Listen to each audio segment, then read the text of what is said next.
Halo, nama saya Uli Marika dari 11 IPS 3, dan hari ini saya akan menjelaskan sedikit tentang ketujuh perkataan Yesus di salib beserta arti atau maknanya. Perkataan pertama diambil dari Lukas 23 ayat 34 yang berkata, kemudian Yesus berkata, "Ya Bapa, ampunilah mereka karena mereka tidak tahu apa yang mereka lakukan." Lalu para tentara melempar undi untuk membagi pakaiannya di antara mereka.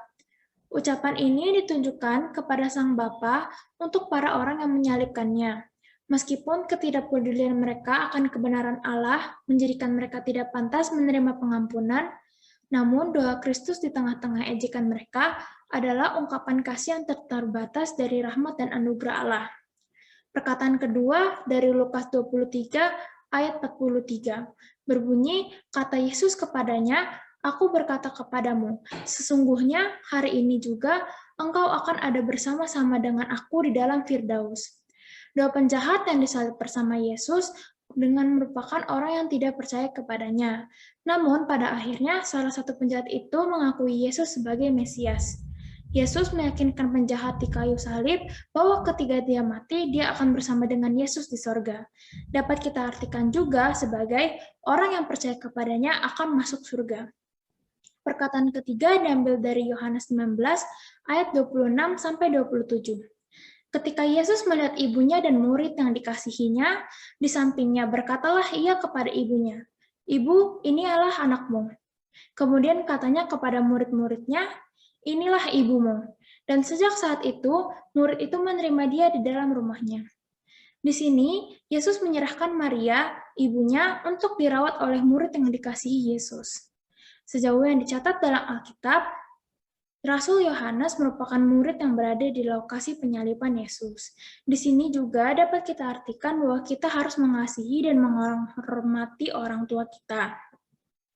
Perkataan keempat adalah kira-kira jam 3 berseluruhlah Yesus dengan suara nyaring.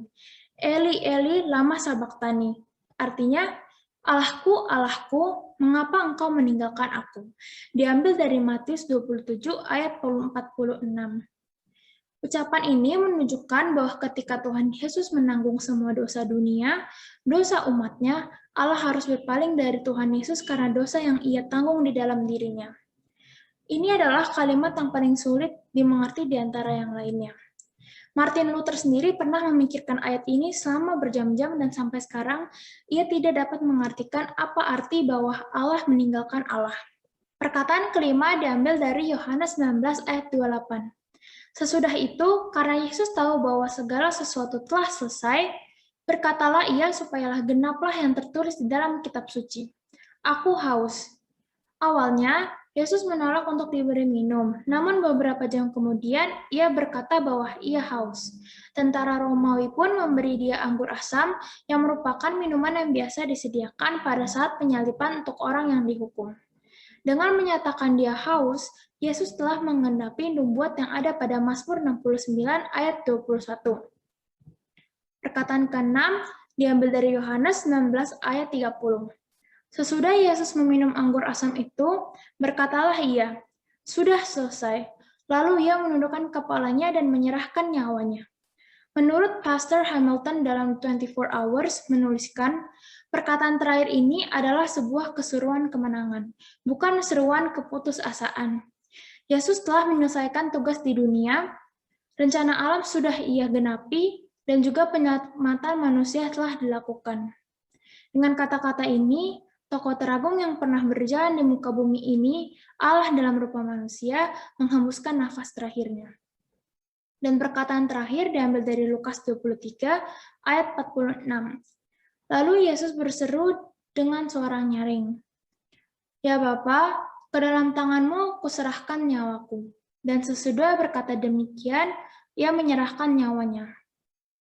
Sesudah mengatakan itu, Yesus menghembuskan napasnya yang terakhir. Yesus menyerahkan dirinya sebagai korban tebusan yang tak bercacat. Yohanes Calvin berkata bahwa pada waktu Kristus menyerahkan nyawanya kepada Bapa, sebenarnya pada waktu itu juga Kristus mengumpulkan roh kita masing-masing yang percaya kepadanya beserta dengan Dia untuk diserahkan kepada Bapa. Itulah ketujuh perkataan yang dikatakan Yesus disalib.